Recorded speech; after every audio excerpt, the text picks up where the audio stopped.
Happy Sunday সবাইকে। আমরা আজকে যাচ্ছি বাগড়াকোটের দ্য লুপ ব্রিজ। আমরা অনেকদিন আগে গিয়েছিলাম, বাট ভিডিওটা ছাড়া হচ্ছে আজকে। তো চলো যাওয়া যাক।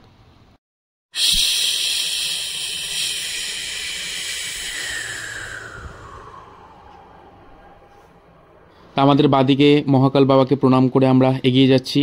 ডান দিকে জাস্ট দেখো ভিউটা কত সুন্দর লাগছে, ট্রেনটা যাচ্ছে জাস্ট অসম লাগছে। তার মধ্যে একটা দাদা আমাদের দেখে টাটা করে চলে গেল, ক্যা বাত হ্যায়। আমরা বাগড়াকোটে পৌঁছে গেলাম, ভিড় দেখে তো জাস্ট হতবাক আমরা। দেখো তাই ভিড় কাটিয়ে আমরা আস্তে আস্তে এগিয়ে যাচ্ছি। দেখো লাইন জাস্ট অনেকটাই, এখান থেকে দূরের থেকে দেখা যাচ্ছে যে লুপ ব্রিজটা, ওখানে আমরা যাব কতটা দূর ডিস্টেন্স রয়েছে।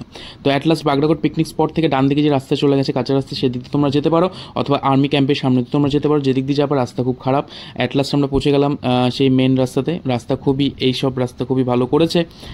টোটালটি সিকিম পর্যন্ত যায়। জাস্ট কার্ভগুলো দেখো, এখান থেকে লুপ ব্রিজের নিচ পার্টটা দেখা যাচ্ছে। এখন আমরা এন্টার করতে চলেছি দ্য লুপ ব্রিজে। নিচের থেকে ঠিক ভিউটা এরকম লাগবে তোমাদের। অনেকগুলো পিলারের সাপোর্টে এই ব্রিজটা দাঁড়িয়ে আছে। বেশ অনেক সময় সাপেক্ষ ব্যাপার, প্রায় 3 থেকে 3.5 বছর সময় ধরে এই ব্রিজটা বানানো হয়েছে। তোমরা এই ব্রিজে এসে ড্রাইভ করলেই তবে এর আসল ফিলটা নিতে পারবে। আজ সানডে, তাই অনেক পর্যটকদের ভিড় রয়েছে এখানে, দেখতে পাচ্ছ তোমরা।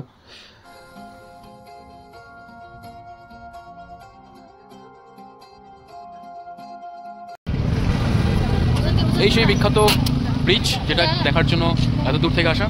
দেখতে পাচ্ছ আমার পিছনে রয়েছে। অ্যান্ড সত্যি বলতে এরকম ব্রিজ আর কি আমাদের এই নর্থ বেঙ্গলের মধ্যে ফার্স্ট টাইম আই থিঙ্ক। আর আশেপাশে যারা রয়েছে দেখতে পাচ্ছ, আজকে রোববার, কত ভিড়। তো সবাই এটার লুফট উঠাতে এসছে এখানে। এত সুন্দর একটা আর্কিটেক্ট, এত সুন্দর ডিজাইন, ইঞ্জিনিয়ার একটা প্রদর্শন, সেটা সবাই দেখে মুগ্ধ হচ্ছে। আমরা হচ্ছি, তোমরাও দেখো অবশ্যই। সেটা হচ্ছে, এটা দিয়ে আসলাম, কি সুন্দর লাগছে। টাইম লাগছে, ভিউটা কেমন সেটা দেখে নাও।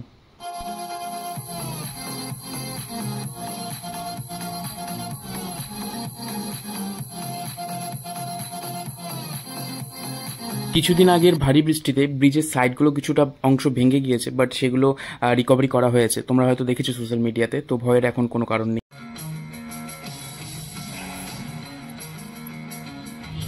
এই যে এটা হচ্ছে বাগড়াকোট পিকনিক স্পট। দেখতে পাচ্ছি কোনো ভিড় রয়েছে। উপর থেকে ভিউটা জাস্ট এরকম, আর ওভারঅল ভিউটা জাস্ট দেখাচ্ছি। অলরেডি তিস্তা নদী দেখতে পাচ্ছ, জলগুলো শুকিয়ে আছে, কি সুন্দর লাগছে। উপরে মানে ছোপ ছোপ ছোপ ছোপ টাইপের মেঘ রয়েছে, রোদ রয়েছে, হালকা রোদ। খুব আইডিয়াল একটা ওয়েদার পিকনিকের জন্য। আমরা এখন রয়েছি এই ব্রিজটাতে। এখান থেকে ঠিক ভিউটা এরকম, কেমন লাগছে। আসার সময় আমরা এই রাস্তা হয়ে আসছি, যেটা পিকনিক স্পটের সামনে দিয়ে আসি। যাওয়ার সময় আমরা একদম প্রপার রাস্তা ধরে যাচ্ছি। তোমাদের দেখাচ্ছি কোন রাস্তায় তোমরা বের হবা বা ঢুকবা।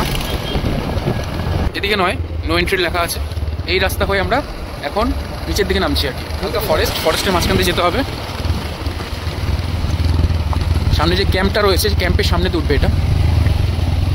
তো ব্লগটা জাস্ট এখানেই শেষ করছি। জানি ভিডিওটা অনেকটাই লেট হয়ে গিয়েছে, বেশিরভাগ মানুষই প্লেসটা ভিজিট করে নিয়েছে, বাট ভিডিওটা এখন আপলোড করার উদ্দেশ্য হচ্ছে একটা রিমাইন্ডার দেওয়া তাদের জন্য যারা এখনো ওই প্লেসটা দেখেনি। নর্থ বেঙ্গলের মধ্যে এত সুন্দর একটা প্লেস রয়েছে, সেটা অবশ্যই যাও, কিছু সময় কাটিয়ে আসো। আশা করি তোমাদের ভালো লাগবে। দেখা হচ্ছে পরে কোনো ভিডিওতে। টাটা।